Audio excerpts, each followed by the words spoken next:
pour aider cette chaîne, partagez, likez, commentez, et puis peut-être, aidez-nous sur Tipeee. Oui, bonjour à tous. Alors, nous sommes le vendredi 7 février 2025, c'est la revue de presse numéro 436. Bon, quoi de neuf aujourd'hui? Eh bien, dans le saillant de Soudja, les Ukrainiens ont attaqué. Ils ont encore attaqué le saillant de Soudja. Le ministère russe nous dit la chose suivante: ils ont été repoussés.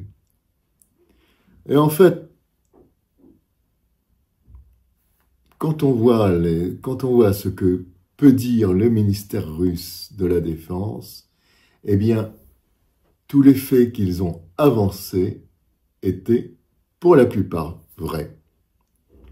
Au contraire de celui de M. Zelensky, qui a essayé pendant très longtemps de nous embrumer d'une façon effrayante. Par exemple avec les Nord-Coréens, qui n'ont jamais existé à Koursk. Et ce n'est qu'un exemple. Alors, quoi de neuf d'autre aujourd'hui? Eh bien, il y a M. Biden et Trump qui sont d'accord sur le TPI. Les deux ont essayé d'œuvrer contre le TPI. Alors, M. Trump un peu plus violemment, bien sûr, que M. Biden. Mais bon. Alors, qu'est-ce qu'il fait? Il essaye, je crois, des sanctions contre la Cour pénale internationale, accusée d'avoir engagé des actions illégales et sans fondement contre l'Amérique. Ah oui, contre l'Amérique, et puis, bien entendu, Israël. Mais pourquoi l'Amérique? Mais parce que la Cour pénale internationale enquête sur les crimes de guerre américains en Afghanistan. Eh oui. Et puis, bien entendu, les crimes de guerre israéliens. Ça, il ne s'agit même pas d'une enquête, c'est la réalité. Comme d'ailleurs, à mon avis, l'Afghanistan. Bon. Oui, alors d'autre part, je voulais vous dire quelque chose à propos de cette chaîne. Nous sommes arrivés donc à 100 000 abonnés et nous étions même presque passés à 101 000 abonnés.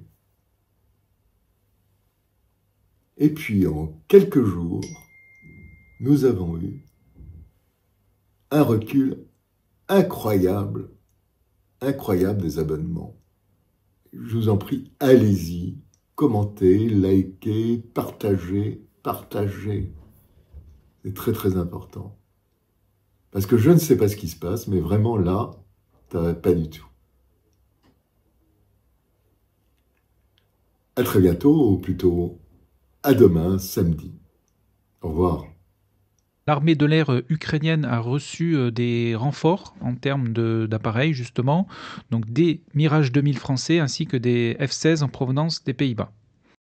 Le ministre de la Défense français Sébastien Lecornu l'a annoncé sur son compte X, qu'il a confirmé que les premiers Mirage 2000 français avaient été livrés à l'Ukraine et sont actuellement donc présents dans le pays. Le nombre exact n'a pas été précisé. Donc, pour rappel, la France avait formé plusieurs pilotes ukrainiens sur ces appareils l'année dernière.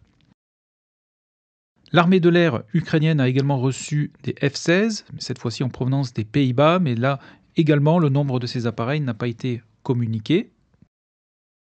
Un nouvel échange de prisonniers russes et ukrainiens a eu lieu donc ces derniers jours, sous un format de 150 contre 150. Et maintenant, nous allons nous rendre sur le terrain, dans l'oblast de Koursk, où les Ukrainiens ont lancé une offensive au sud-est de Soudja. Le ministre britannique des Affaires étrangères, David Lammy, est arrivé à Kiev ce mercredi matin. À cette occasion, il devrait annoncer un nouveau train de mesures de soutien financier dans des domaines tels que le secteur énergétique, les exportations de céréales et la croissance économique de l'Ukraine. Il rencontrera également Volodymyr Zelensky. Il y a 2 semaines, le Premier ministre britannique Keir Starmer avait signé avec le président ukrainien un accord de partenariat de 100 ans, une nouvelle démonstration de soutien sans faille du continent européen à Kiev dans sa guerre contre la Russie qui entrera bientôt dans sa 4e année. Et on va commencer par un acte de résistance. Si vous vous souvenez, j'avais mis ces petites punaises jaunes là où vraisemblablement, c'est comme ça que c'est présenté en Russie, a lieu des actes de résistance, c'est-à-dire des attaques sur des cargaisons d'armes qui doivent être envoyées en Ukraine. Donc on en a eu un peu partout, notamment en Allemagne, puisque l'Allemagne est le premier fournisseur européen. Et là, c'est également des intérêts allemands qui ont été touchés. Donc, une usine de munitions en Espagne, près de la ville de Murcie, je sais pas comment on dit en espagnol. Et donc, voilà, bon, c'est longtemps qu'il n'y en avait pas eu un. Donc, ça valait la peine d'être signalé. Les Ukrainiens ont lancé une attaque hier dans la journée, et plus précisément une attaque en provenance du village de Makhnovka, qui est sous leur contrôle. Cette attaque a donc eu lieu hier et a emprunté donc plusieurs axes. Alors, la colonne blindée est venue donc depuis Makhnovka et a ensuite emprunté cet axe ici ainsi que celui-ci. Il y a également eu une séparation de plusieurs blindés dans le secteur ici au niveau de ce carrefour. Et les Ukrainiens ont donc dépassé le village de Cherkasskaya Konopelka qui est ici, puisque des unités avancées ukrainiennes ont été filmées jusque dans le petit village de Fanasivka, ici, donc au premier jour de l'attaque. Donc je vais revenir sur la partie nord, ici, et en commençant avec ce premier axe, ici, où 5 blindés ukrainiens ont été détruits sur ce carrefour, ici, dès les premières heures de l'attaque. En continuant sur l'est, ici, un VAB a été également détruit. Un Striker a été touché par un FPV, mais la vidéo ne permet pas de confirmer la destruction. Et enfin, ici, c'est un T-72 ukrainien qui a été détruit par un drone kamikaze. Donc voilà pour ce principal axe au nord. Maintenant, sur la partie sud, la colonne blindée ukrainienne s'est séparée. Ceux qui sont partis vers le sud, ici, un char ukrainien a été détruit par 2 drones kamikazes, suivi d'un autre blindé également détruit. On continue toujours sur ce même axe, ici. Dans la vidéo qui a été publiée ici, donc on voit la colonne blindée progresser, et en même temps, ici, un Max Pro en feu, suite à une attaque d'un drone kamikaze. On continue en se déplaçant vers le sud, dans le secteur de Cherkasskaya Konopelka. Ici, c'est un autre VBL ukrainien qui a été endommagé par un drone kamikaze et ensuite abandonné. Nous avons également d'autres vidéos ici où un blindé ukrainien a été attaqué par des drones kamikazes. Ici, un autre VBL a été abandonné. Et enfin, ici, un char progressant sur cet axe a été attaqué par un drone kamikaze. Mais la vidéo est trop courte pour pouvoir confirmer une éventuelle destruction. Donc voilà pour cette offensive ukrainienne qui, comme vous pouvez le constater, a enregistré de nombreuses pertes. Des pertes qui sont essentiellement dues aux drones kamikazes russes, et des attaques puissantes, même mécanisées, employant plusieurs dizaines de blindés, peuvent être stoppées par plusieurs dizaines de drones kamikazes. Les Kieviens ont lancé 2 offensives pour essayer de récupérer les territoires dont les Russes les avaient chassés ces dernières semaines. Donc il y en a une dans cette direction, dans la direction de Kulenskoye, ici, et une autre dans la direction d'Ulanok, ici. Donc a priori, au moment où je tourne cette vidéo, c'est-à-dire nous sommes jeudi soir, ces 2 offensives ont échoué, un peu comme celle du 5 février. Là, ils avaient quand même attendu que le temps soit un peu plus couvert, mais comme on le voit d'ailleurs sur beaucoup de vidéos qui circulent, les dronistes font un véritable carnage. Donc quand même 3 bataillons ont été impliqués, donc ça fait quand même beaucoup de monde. Tout ça pour rien, tout ça pour essayer de tenir cette espèce de hernie qui ne sert absolument à rien, alors qu'on va le voir, sur le reste du front, les Russes avancent partout. Correspondance de Gulliver Krag. Les Russes continuent de tenter de reprendre cette partie de la région de Koursk occupée par l'Ukraine depuis le mois d'août. Ils en ont repris plus que la moitié en réalité depuis le mois d'octobre dernier, mais ces dernières semaines, ils stagnent. Leurs tentatives sont constamment repoussées par les forces ukrainiennes malgré la participation de milliers de soldats nord-coréens. Mais d'après les renseignements sud-coréens, on n'a pas vraiment vu les nord-coréens sur le champ de bataille depuis environ 2 semaines. Alors est-ce qu'ils ont été épuisés ou est-ce qu'ils reculent pour mieux sauter? On ne sait pas. Mais pendant ce temps, des sources russes affirment que les Ukrainiens, eux, auraient tenté de lancer une offensive vers le sud-est de la ville de Sudzha, qui est la principale ville contrôlée par l'Ukraine dans cette région de Koursk. Sans succès, selon les Russes, sans commentaire selon les Ukrainiens. De la part des Ukrainiens, je veux dire, mais cela veut dire que les Ukrainiens ont suffisamment confiance, si c'est vrai, pour tenter de prendre encore plus de territoire. Je pense qu'ils sont très satisfaits en ce moment de la situation, de cet échec de la Russie à reprendre ce territoire. Volodymyr Zelensky a même dit cache récemment qu'il considère que cette partie occupée de la région de Koursk pourrait être une importante pièce de monnaie lors d'éventuelles négociations avec Vladimir Poutine. L'autre aspect de ces batailles dans la région de Koursk que les Ukrainiens considèrent un avantage pour eux, c'est que c'est autant de milliers de soldats russes qui sont occupés à tenter de reprendre leur propre territoire et qui ne peuvent pas du coup être déployés dans le Donbass. Toretsk est à plus de 95% sous contrôle russe. Il reste encore une petite partie ici de la mine de charbon de la ville, mais on ne peut pas encore dire que Toretsk soit à 100% sous contrôle des Russes. Donc comme vous pouvez le constater ici, plusieurs attaques ukrainiennes ont eu lieu sur la partie ouest du front de Pokrovsk, qui pour l'instant a eu pour effet de ralentir les avancées russes dans ce secteur. Ça y est, les premiers avions de chasse Mirage 2000 promis en juin dernier par la France sont en Ukraine. Une arrivée confirmée par le ministre français de la Défense, Sébastien Lecornu. Le 6 juin 2024, Emmanuel Macron a annoncé la livraison de Mirage 2000 français à l'Ukraine. Les premiers d'entre eux sont arrivés en Ukraine aujourd'hui, avec à leur bord des pilotes ukrainiens formés pendant plusieurs mois en France. Ils vont désormais participer à la défense du ciel ukrainien. Ce lot fait partie des 26 Mirages de la flotte française progressivement retirés du service au profit du Rafale. Bien que le nombre d'avions accordés à l'Ukraine n'ait pas été communiqué pour des raisons de sécurité, le pays devrait recevoir plusieurs Mirage 2005, les plus récents, modifiés pour les rendre plus aptes au combat air-sol et plus résistants au brouillage russe. Une annonce saluée par le président ukrainien. Je voudrais également remercier aujourd'hui la France et le président Macron personnellement pour avoir respecté nos accords. Notre armée de l'air est désormais complétée par des Mirages, des avions français. Et c'est une nouvelle étape dans le développement de l'aviation militaire ukrainienne. Nous pourrons effectuer plus de tâches. Je suis également reconnaissant envers les Pays-Bas pour une nouvelle livraison de F-16 et c'est important. La Norvège a également envoyé un premier lot de 6 avions de combat américains, mais pas sûr que ce soutien international soit suffisant pour repousser les forces russes qui continuent d'avancer dans l'Est. La France accueillera la semaine prochaine une conférence internationale avec ses principaux alliés européens, ainsi que le Royaume-Uni et les États-Unis, pour discuter du soutien à l'Ukraine. Cette guerre est un drame. Cette guerre est un drame pour plein de raisons.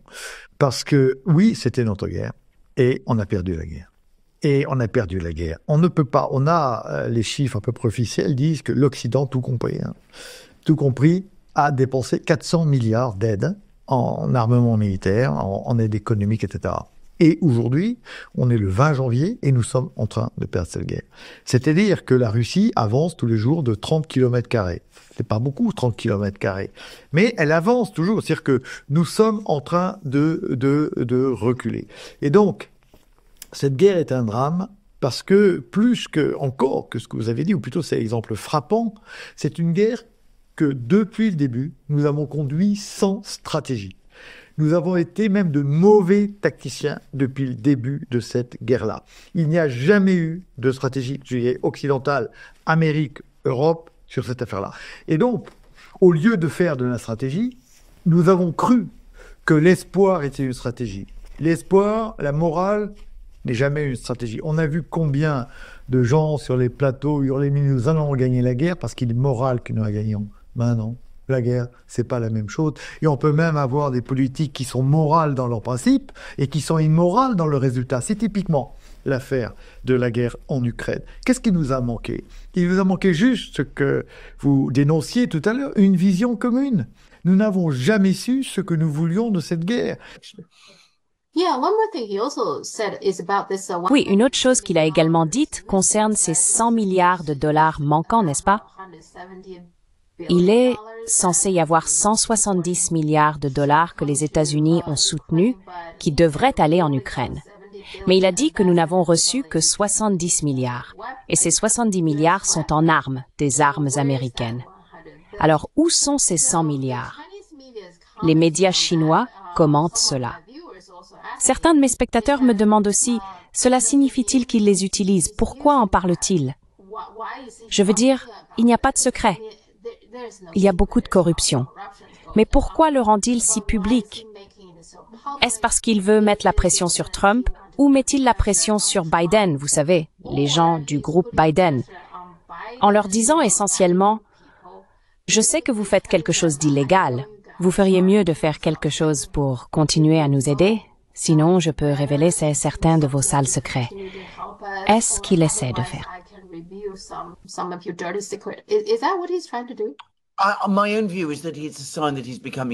Mon propre avis est que c'est un signe qu'il devient de plus en plus nerveux et ébranlé, parce qu'il y a des discussions selon lesquelles les partisans de Trump envisagent maintenant de réaliser une sorte d'audit sur l'ensemble du processus. Et bien sûr, s'il y a un audit, cela pourrait remonter jusqu'à lui et aux personnes en Ukraine. En fait, le service de renseignement russe a effectivement publié une déclaration, un rapport, dans lequel ils disent qu'ils croient que les puissances de l'OTAN, les puissances occidentales, ont décidé que le moment est venu de remplacer Zelensky par quelqu'un d'autre, et qu'ils préparent une campagne pour discréditer Zelensky en utilisant cette question de corruption et de détournement de fonds fournis par l'Occident. Et il se pourrait que Zelensky le ressente maintenant, et qu'il prenne les devants. Et il dit, eh bien, vous savez, tout cet argent a disparu, mais ça n'a rien à voir avec moi. Il ne m'est même jamais parvenu. Autre transformation tout à fait importante, la paix, je l'ai dit, 80 ans de paix, il n'y en a plus. Autre transformation très importante est la Russie. La Russie, vous le savez, c'est pas une nation, c'est un empire. Je crois qu'il faut bien comprendre, c'est un empire qui est un empire profondément asiatique. Même si à ses marges, qui ne sont pas négligeables, il y a évidemment une imprégnation européenne.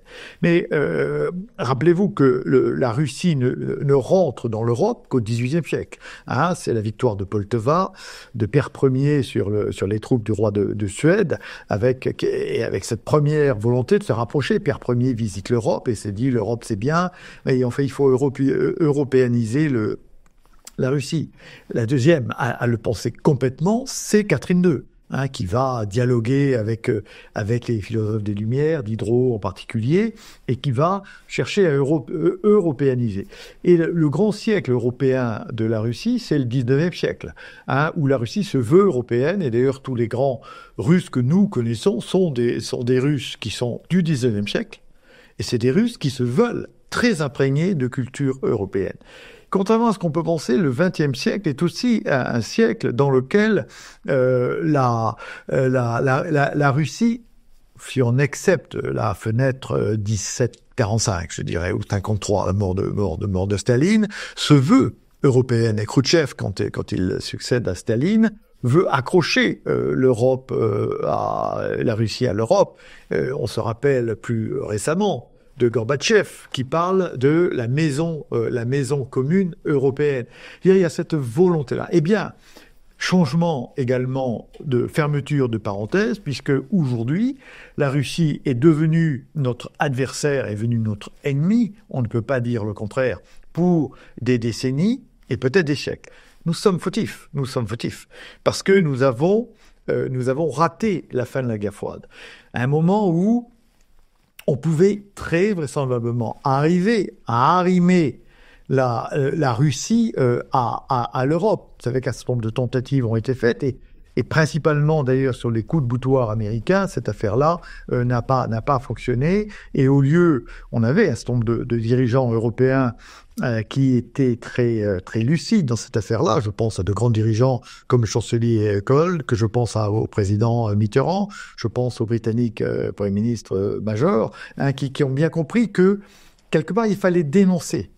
Il fallait dénoncer à ce moment-là le modus vivendi de 49, c'est-à-dire la création de l'OTAN, en disant l'OTAN a été créée parce qu'on a un adversaire, cet adversaire est à terre, le moment est venu de le prendre, de le ramasser, de faire une grande union, puisque l'Amérique a toutes les chances de nous quitter un jour, elle est en train de le faire maintenant, mais la Russie ne nous quittera pas. La Russie, elle partira pas à Hawaï, elle restera là. Donc voilà pour les informations essentielles au 7 février 2025.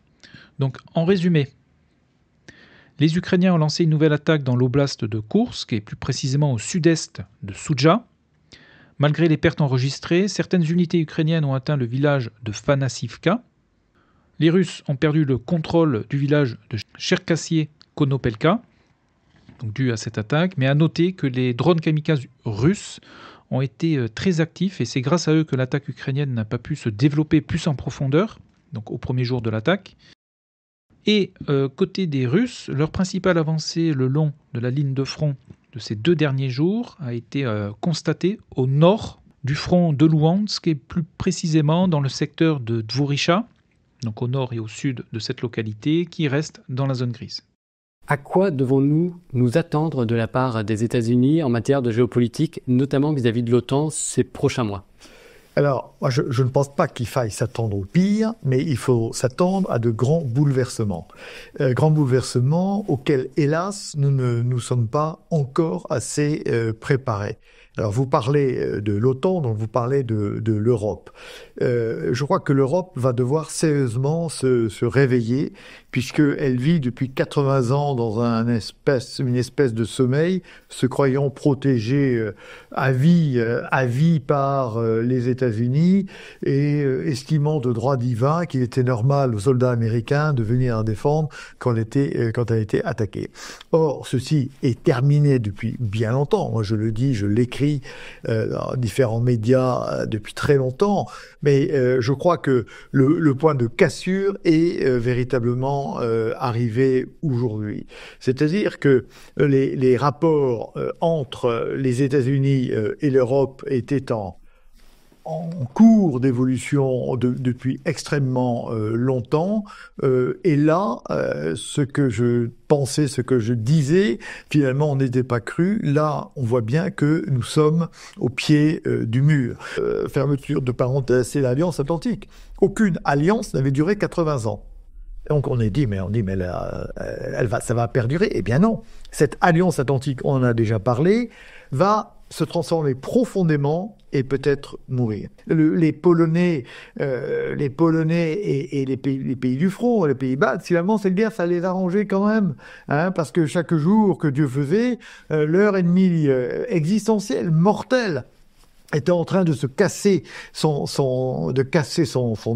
armée, et on payait en sang ukrainien, donc c'était plutôt pas mal. Je dois dire que ces dernières semaines, Zelensky a fait des commentaires de plus en plus étranges. Il devient de plus en plus baroque, si vous voulez, dans le genre de commentaires qu'il fait. Donc oui, c'est un aveu que l'Ukraine ne peut pas gagner la guerre toute seule. C'est essentiellement une demande que l'Occident gagne la guerre pour l'Ukraine. Comment vont-ils faire cela? Il a maintenant aussi dit que, vous savez, s'il doit y avoir un accord de paix, mais que l'Ukraine ne sera pas dans l'OTAN, alors l'Ukraine devrait recevoir des armes nucléaires.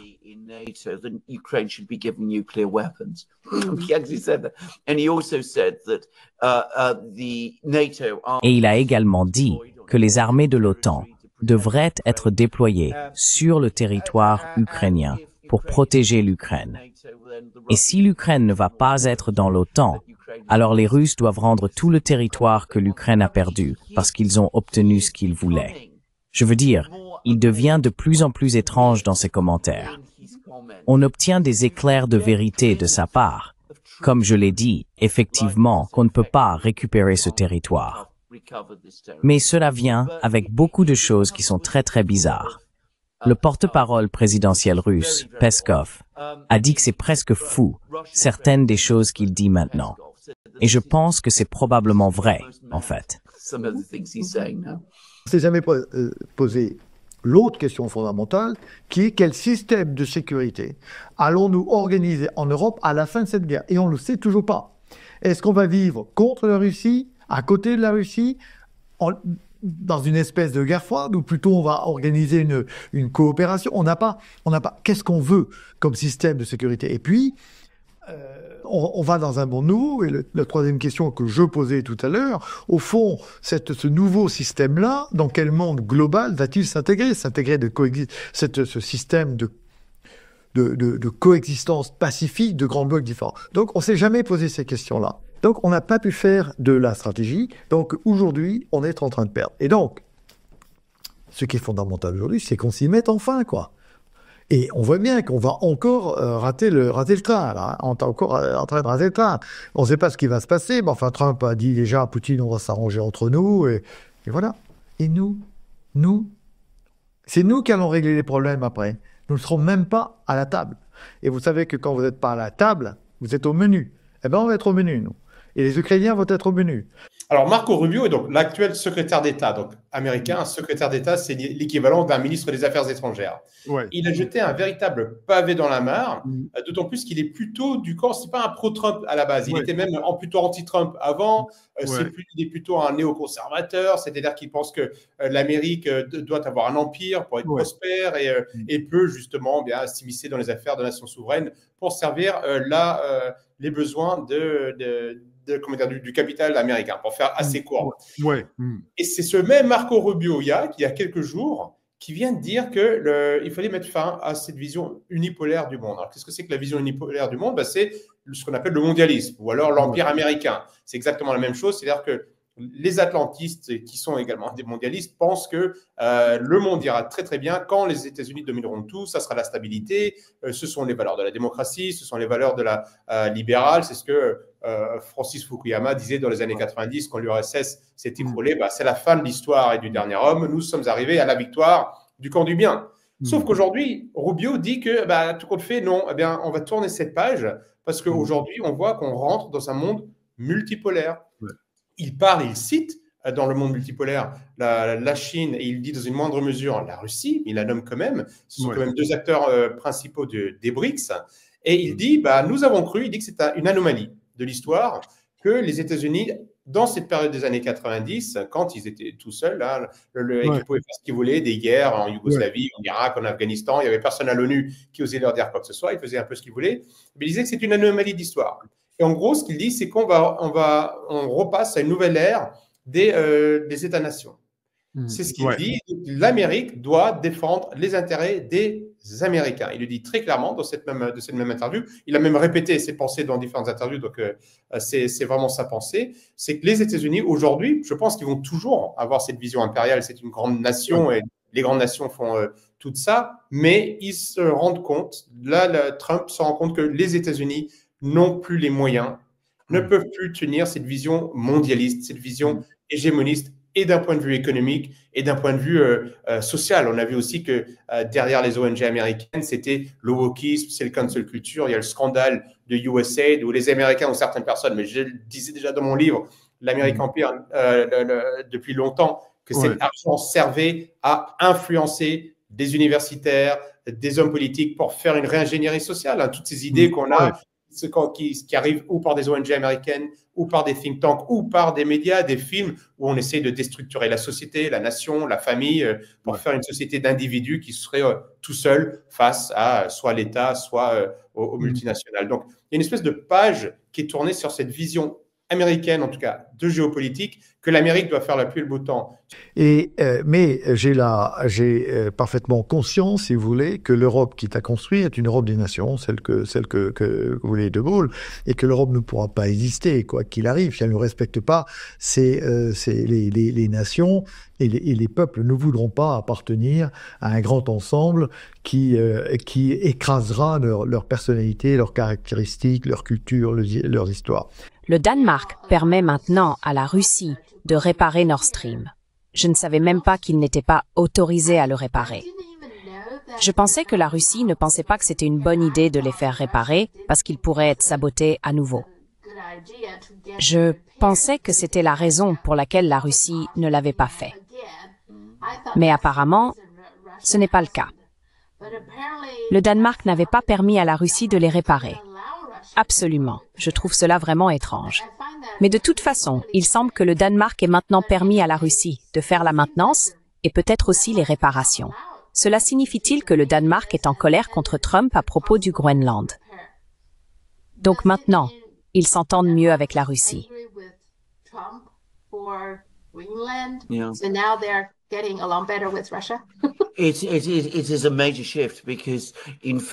C'est un changement majeur, car en fait, le Danemark n'a pas du tout permis à la Russie d'accéder à Nord Stream. Donc, même s'il s'agit d'un gazoduc appartenant à la Russie et construit par elle, après février 2022, lorsque l'exploitation de Nord Stream 2 a été suspendue, et après septembre 2022, lorsque des parties du gazoduc ont été détruites, les Russes se sont vus refuser l'accès. Ils n'ont donc pas pu, par exemple, examiner les dégâts et les évaluer par eux-mêmes, ni mener leurs propres tests et enquêtes médico-légales pour déterminer comment les dommages ont été causés. Et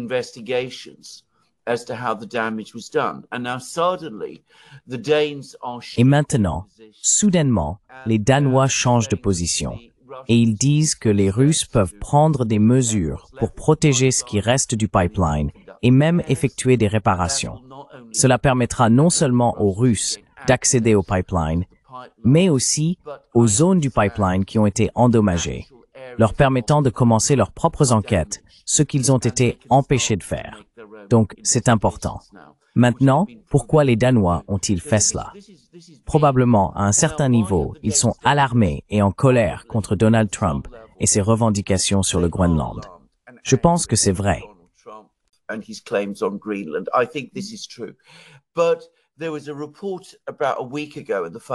Mais il y a environ une semaine, le Financial Times a publié un rapport indiquant qu'en raison de la profonde crise économique en Europe, certains responsables européens de certains pays européens, et l'implication était qu'il s'agissait de responsables allemands, disent qu'il faut recommencer à importer du gaz par pipeline depuis la Russie.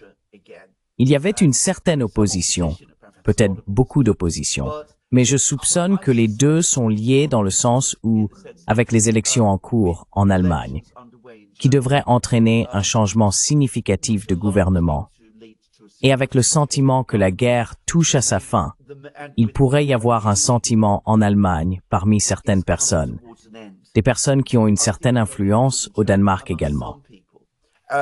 Well, we know he was on the plane, not only on the plane a couple times, multiple times. He traveled internationally with Jeffrey Epstein, and he was on the plane called the Lolita Express because it supposedly had a bed in there where Jeffrey Epstein had young girls.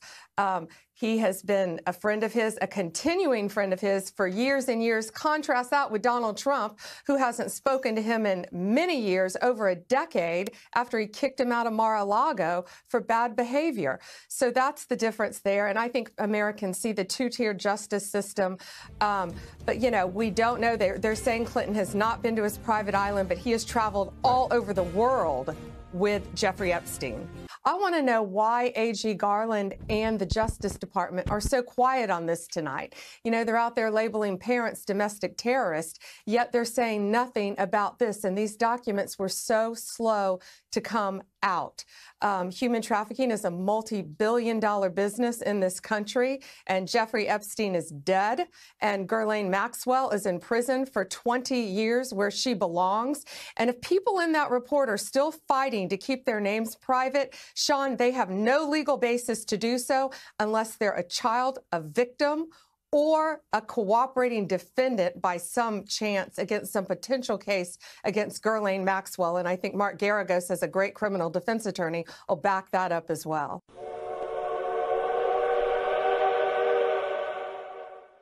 Mais est-ce qu'on peut s'attendre à moins d'ingérence, à moins de déploiement de forces américaines sur des territoires assez lointains, des déstabilisations ou pas, selon toi? Alors, pour l'instant, je dis, on va voir, parce qu'en même temps, ils sont en train, a priori, de démanteler USAID, qui est vraiment un des organes, pas l'unique, mais qui sert cette construction impériale américaine, qui sert à mener des politiques d'ingérence, à trouver des hommes liges dans les différents pays pour servir les intérêts américains. Les Américains auront besoin d'une zone d'influence. Et je pense que la politique de Trump consistera à faire des accords avec les autres empires, avec les autres grandes nations. Il voit bien qu'ils vont se découper le gâteau. Et je pense que pour lui, c'est la seule façon de garder une zone d'influence suffisamment importante pour développer l'économie américaine, donc qu'il y ait des retombées de cette zone d'influence, qu'il y ait des marchés captifs, entre guillemets, pour vendre le pétrole, pour vendre des voitures, pour vendre des services, de tout ce que vous voulez.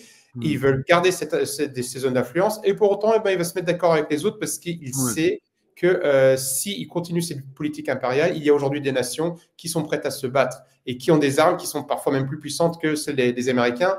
Et donc, la solution guerrière n'est plus bonne. Quand vous avez un ennemi qui a les mêmes moyens, voire même des meilleurs moyens que vous réfléchissez. Et il veut éviter, je pense, surtout que les pays dont on parle sont des puissances nucléaires. Donc, je pense que lui, aujourd'hui, se dit, on va se partager le gâteau. Le pétrole là, le gaz là, l'IA ici, l'IA là, il y aura toujours des tensions. Mais il veut éviter la guerre. En revanche, ce qu'il va faire rapidement, et c'est pour ça qu'il part du Groenland, du Canada, du Panama, c'est qu'il est en train de définir quelle est sa zone d'influence, quelle est celle qu'il veut garder.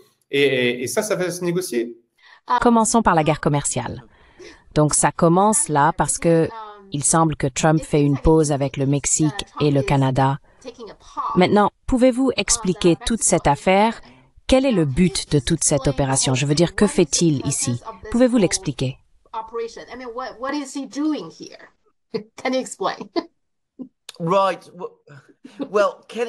D'accord. Eh bien, puis-je simplement dire que poser une question comme celle-là revient à essayer de comprendre Donald Trump, ce qui n'est pas facile à n'importe quel moment. Il se peut qu'il ne sache tout simplement pas ce qu'il fait. Et je pense que nous devons accepter cette possibilité, qu'il fasse une chose un jour et quelque chose de complètement différent le lendemain, et qu'il n'y ait tout simplement aucune méthode. C'est juste de la folie et de l'imprévisibilité. Ou il se peut qu'il suive effectivement un certain programme. Maintenant, je pense qu'il suit un programme. C'est la façon dont Trump aime travailler. Il aime créer une apparence de chaos. An appearance of chaos, and he's one of those people. Et il est l'une de ces personnes qui pensent qu'il peut façonner le chaos et le contrôler pour poursuivre ses projets à long terme. On sait que les Chinois ont des intérêts aux États-Unis. La Chine, les Chinois et Américains sont des très grands partenaires commerciaux.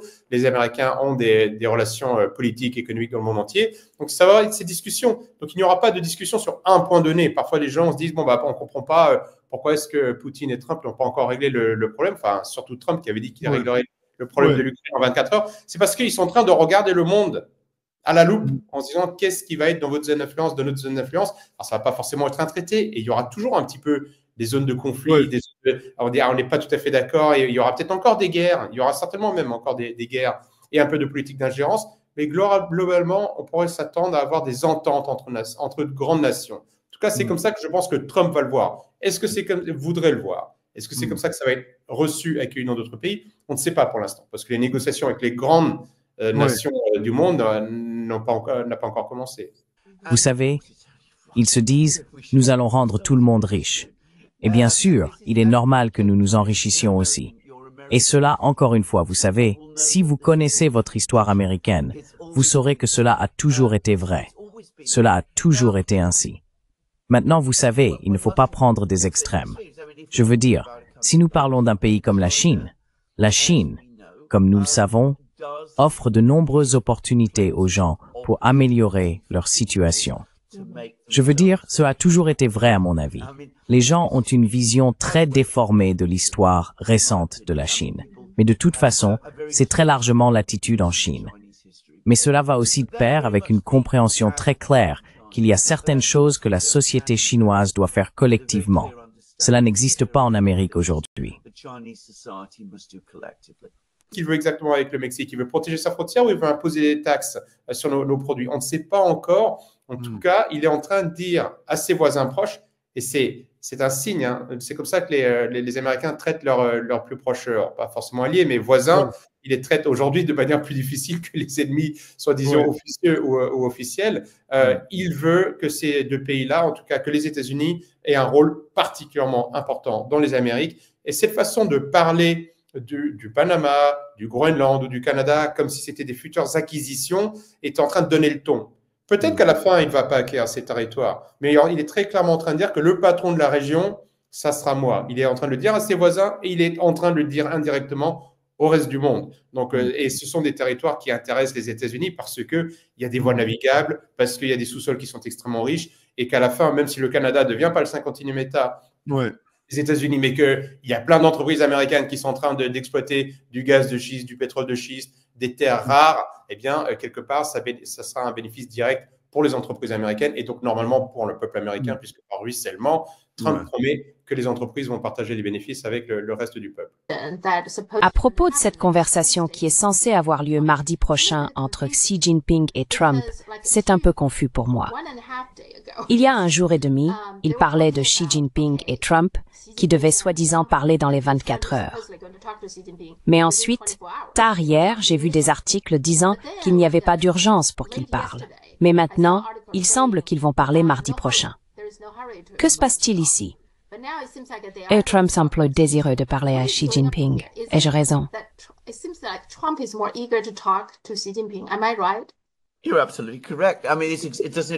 Vous avez tout à fait raison.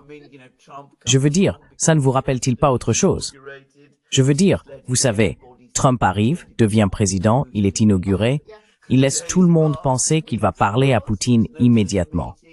Les jours passent, les semaines passent, il n'y a pas de telle rencontre. Aucune démarche n'est entreprise pour organiser une rencontre. Je l'ai dit à un responsable russe, d'ailleurs, pas de secret, l'ambassadeur Polyansky, qu'en fait, Trump s'attendait à ce que Poutine l'appelle. Il pensait que Poutine était désespéré de parler à Trump. Et bien sûr, Poutine n'est pas désespéré de parler à Trump.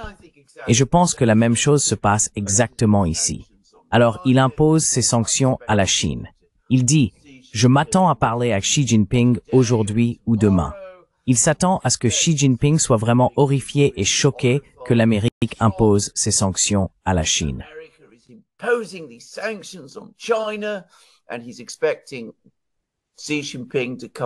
Et il s'attend à ce que Xi Jinping vienne ramper à genoux. Bien sûr, il ne le fera pas. Il n'y a aucune chance que Xi Jinping fasse cela. Alors ensuite, vous savez, en fait, pas de précipitation. Nous ne sommes pas pressés de faire cela. Et puis en fait, nous devons parler à Xi Jinping. C'est en fait assez urgent parce que la Chine est si importante pour notre économie. Et s'il commence à prendre des mesures de rétorsion vraiment dures, ce qu'il commence à faire maintenant, cela nous fera beaucoup de mal. Donc, bien sûr, nous organisons l'appel pour mardi. Vous pouvez donc voir l'évolution. Encore une fois, cette idée totalement gonflée de la force de l'Amérique et l'hypothèse que tout le monde est faible et se pliera aux exigences de l'Amérique. Le Panama pourrait le faire, le Canada pourrait le faire, le Mexique pourrait le faire. La Chine ne le fera pas. C'est une totale incompréhension des dynamiques de pouvoir entre ces deux pays. Pour autant, je pense qu'ils se diront que voilà, voici nos lignes rouges, voici nos plates-bandes, et voilà, on ne marche pas sur nos plates-bandes, on ne marche pas sur nos lignes rouges, tout le monde est un peu d'accord avec ça, on se partage le monde, et c'est ce que font les empires. Donc c'est à la fois sain parce que ça réintroduit cette notion de discussion, de négociation, de diplomatie qu'on avait complètement perdu parce que les Américains, ils avaient tendance à tout gérer avec leur gros bâton, hein, comme le disait Roosevelt, avec tous les problèmes. Ils n'avaient qu'un outil, c'était le marteau, et ils voyaient tous les problèmes comme des clous. Ça, ils ne le peuvent plus. Ils n'en ont plus les moyens, donc ils vont négocier. En revanche, voilà, les perdants dans cette affaire, ça va être les plus petites nations, celles qui ne peuvent pas se défendre, celles qui ne se font pas respecter, celles qui n'ont pas les moyens politiques, économiques et militaires pour résister face aux États-Unis ou aux autres grandes nations, hein, parce que c'est pareil. Et donc, quand on nous vend une guerre, il faut appliquer 5 principes. Le premier, occulter les intérêts économiques. Je parlais des multinationales et du fait que les guerres sont toutes des guerres pour le fric des multinationales, pour maintenir leur position dominante. Et ça, on peut le montrer sur la Libye, la Syrie, l'Ukraine, Gaza, la Palestine, aussi ce que j'appelle des guerres non déclarées, mais qui sont tout aussi agressives, le Venezuela, Cuba, voilà. Occulter les intérêts économiques. Le deuxième principe de la propagande de guerre, c'est occulter l'histoire, parce que les guerres, les conflits, ils ne surgissent pas de nulle part.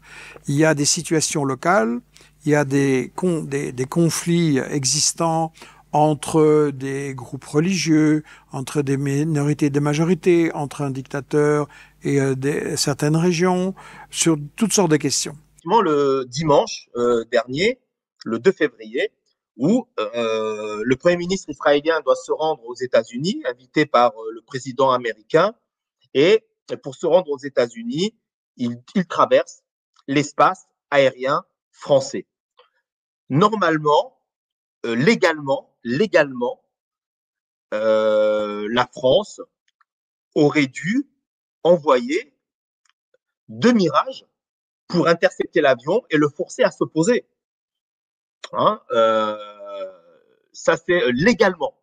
La France ne l'a pas fait.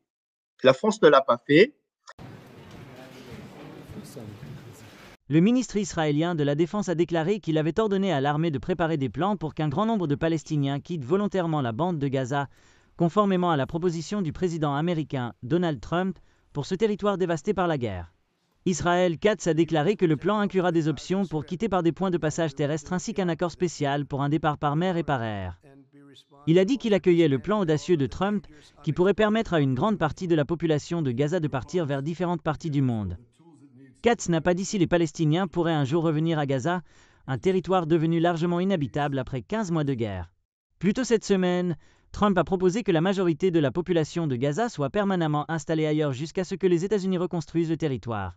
Des responsables américains ont ensuite déclaré que le déplacement ne serait que temporaire, mais les Palestiniens ont exprimé leur crainte qu'Israël ne leur permette pas de revenir. Les détails du plan de Trump, mentionné pour la première fois le mois dernier, restent flous.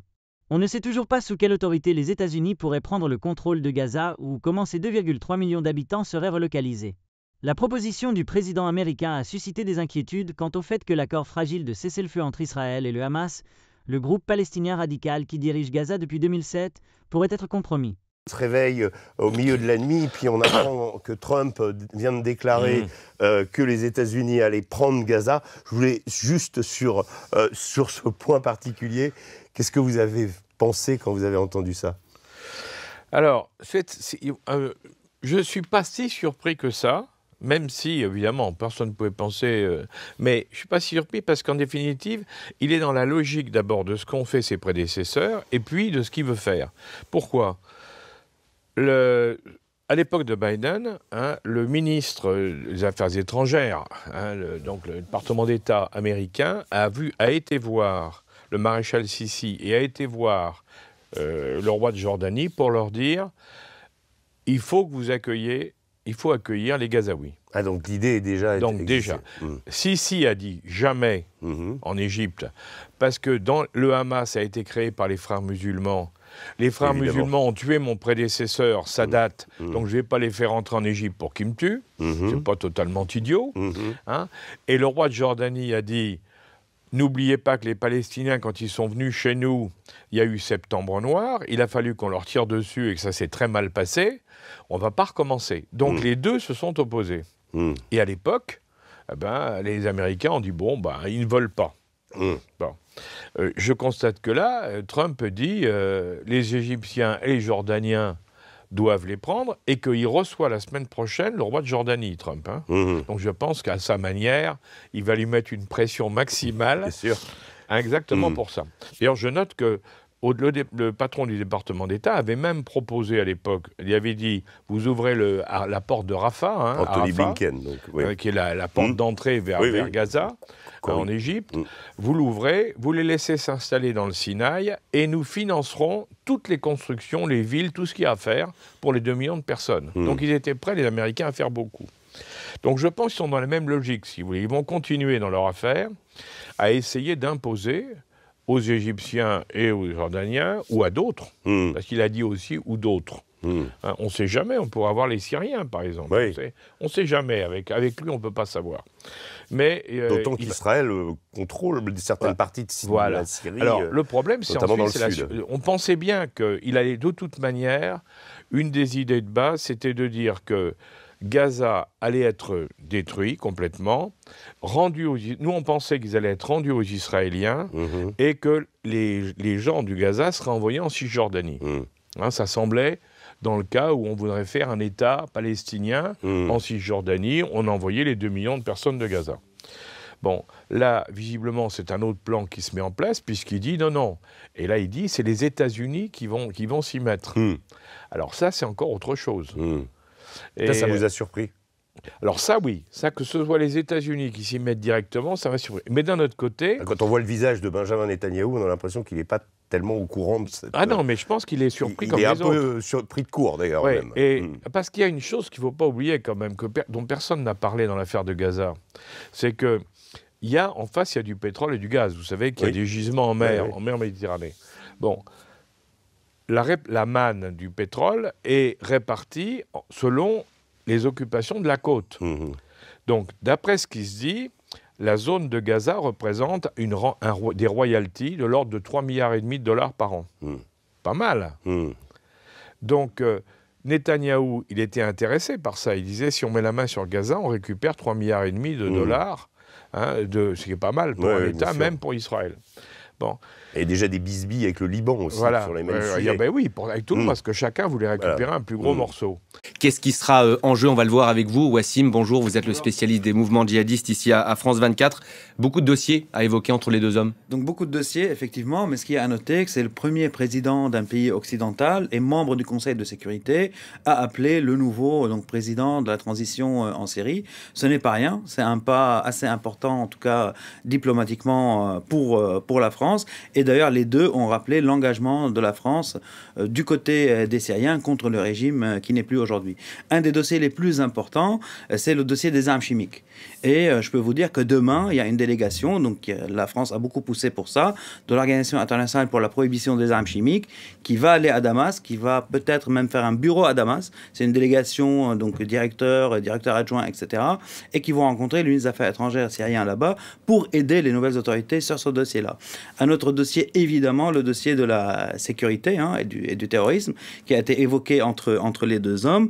Il y a évidemment le dossier des combattants étrangers qui étaient dans l'Iran, donc qui se sont battus aux côtés d'Ahmad al-Shara, mais ça c'est un dossier que les Syriens gèrent en interne. Ça veut dire qu'il y a eu une polémique quand il a donné des grades à des combattants étrangers, mais ces grades leur donnent un cadre finalement, et dès qu'il y en a un qui ne suit pas la ligne, disons, il y a par exemple un djihadiste égyptien qui a appelé un soulèvement en Égypte il y a quelques jours, le lendemain il était déjà en prison. Je n'ai même pas les mots, voilà, c'est au-delà de la honte, ça relève presque de la folie, je ne sais pas comment le qualifier, c'est-à-dire qu'on est face à un homme qui a pris le pouvoir par la force, mais on va dire dans ces pays c'est une relative habitude, mais on est face surtout à un homme qui est, comme vous l'avez rappelé, un ancien dirigeant de l'État islamique qui est passé par Al-Qaïda, c'est un djihadiste, c'est-à-dire c'est un coupeur de tête. Voilà, alors c'est un coupeur de tête qui a peut-être mis un costume cravate, voilà, pour donner le change auprès de la communauté internationale, ne pas créer une réaction trop virulente et trop forte et trop rapide, notamment je pense des États-Unis.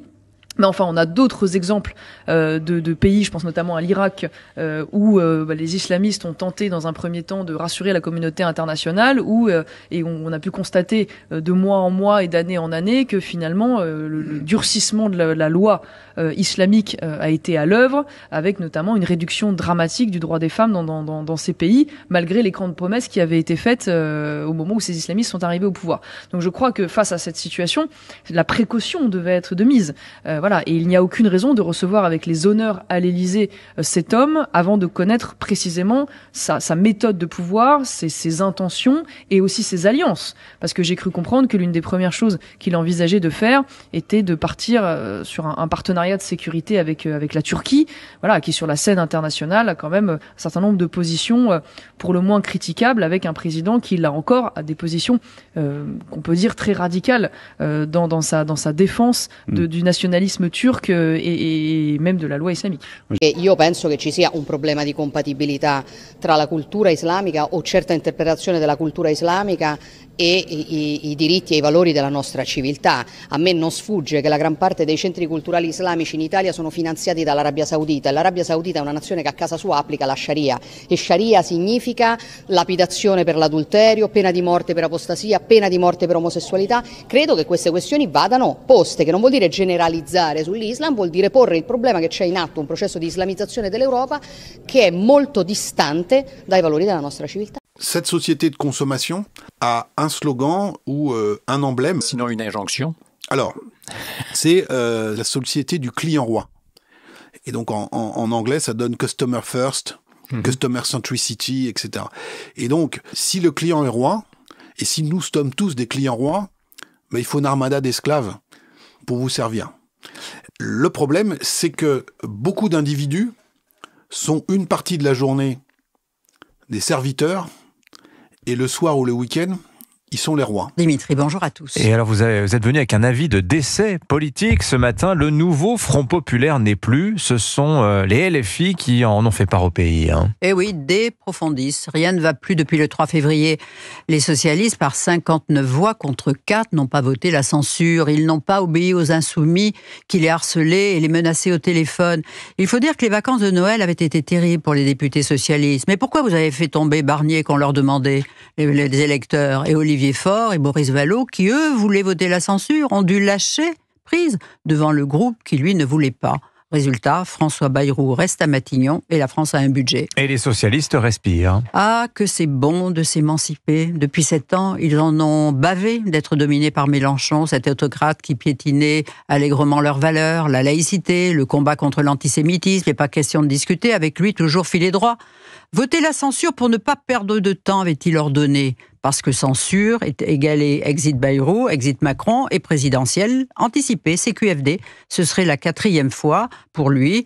Et à 73 ans, le plus vite c'est le mieux, c'est son agenda est physiologique. Et la France insoumise se venge. Mathilde Panot accuse Olivier Faure d'être l'allié de Marine Le Pen. Ça, c'est le bon procès trotskiste. Ah oui, Mélenchon est une sorte de perturbateur endocrinien qui fait le bazar, toujours dans l'invective, un orage sous le sourcil, un dominateur enrageant. Ça serait notre Trump, dit-on. Sauf que Mélenchon, lui, ne fait jamais de deal, parce qu'il ne sait pas faire, c'est pas la culture trotskiste. Alors il incrase, il impose, il choque, et il a fini par enfermer les insoumis dans une radicalité qui leur coûte cher. Un bid aux législatives partielles en Isère et l'échec de Louis Boyard à la municipale partielle de Villeneuve-Saint-Georges. Et quand il parle de grands remplacements, les mots de Jean-Marie Le Pen, là, son ami Coquerel, vous l'avez vu, il a manqué de s'étrangler devant Sonia Mabrouk. Ah, il n'a même pas reconnu les termes. Vous voulez dire qu'il est devenu, Jean-Luc Mélenchon, un repoussoir pour les électeurs? Oui, parce qu'il est celui, dans les sondages, qui suscite le plus de rejet. Il faut dire qu'il met le paquet pour déplaire. Nul ne contestera ses grands talents d'oratoire et même une forme de génie pour s'imposer. Élisez-moi, Premier ministre, vous vous souvenez? Ou encore son « Nous avons gagné » le soir des législatives de juin, preuve qu'il n'est pas doué pour le calcul. Mais c'est un vrai méchant. Et en juin 2012, étant arrivé à la présidentielle, troisième, il s'était présenté à Hénin-Beaumont, le fief de Marine Le Pen. Mais c'était raté, il avait à peine fait 20%. Alors il avait dit à François Ruffin qu'il avait rencontré que des gens alcooliques, obèses et qui sentaient mauvais. Alors il a changé de peuple depuis. Il s'est tourné vers les banlieues. Mais ce qui étonne, c'est sa grande capacité à détester. Par exemple, les blonds aux yeux bleus. Vous pouvez le lire sur Internet. Il l'a dit, je ne peux pas survivre, c'est au-delà de mes forces. Il raconte que lorsqu'arrivé de Tanger, où il est né, en Normandie avec ses parents, c'était l'horreur. Il y avait autour de lui que des gens blonds, des alcooliques. Alors qu'à Casablanca, disait-il, on ne boit pas d'alcool. Et aller en France, c'est une campagne arriérée. Moi, je pense qu'il a dû se prendre un sacré râteau avec une jolie blonde pour dire ça, vous voyez. Vous dites que Jean-Luc Mélenchon, finalement, est son pire ennemi, Catherine? Oui, parce qu'on a l'impression que son combat n'est que personnel, qu'il a toujours besoin de se venger de quelqu'un, de quelque chose, qu'il est né humilié comme d'autres naissent avec les yeux bleus. C'est une vanité blessée en quête perpétuelle de réparation, parce que Jospin a attendu 2 ans avant de le faire ministre, parce que François Hollande l'a traité par-dessus la jambe, parce qu'il a raté 3 fois la présidentielle, parce que, ça c'est son mystère. Oui, trop méchant, trop colérique, trop bruyant. Mélenchon, on n'en peut plus et même je dirais que ça devient douloureux. Signature Europe 1, Catherine Ney, merci beaucoup Catherine pour ce portrait de Jean-Luc Mélenchon qui, je le crois, a les yeux bleus. Il faut que j'essaie de regarder, mais les yeux clairs en tout cas, ça c'est une certitude. Si, je vous assure, vous regarderez. Il a les yeux plutôt clairs. Mais il a clairs. Le regard noir. Mais il a le regard noir, ça vous avez bien raison.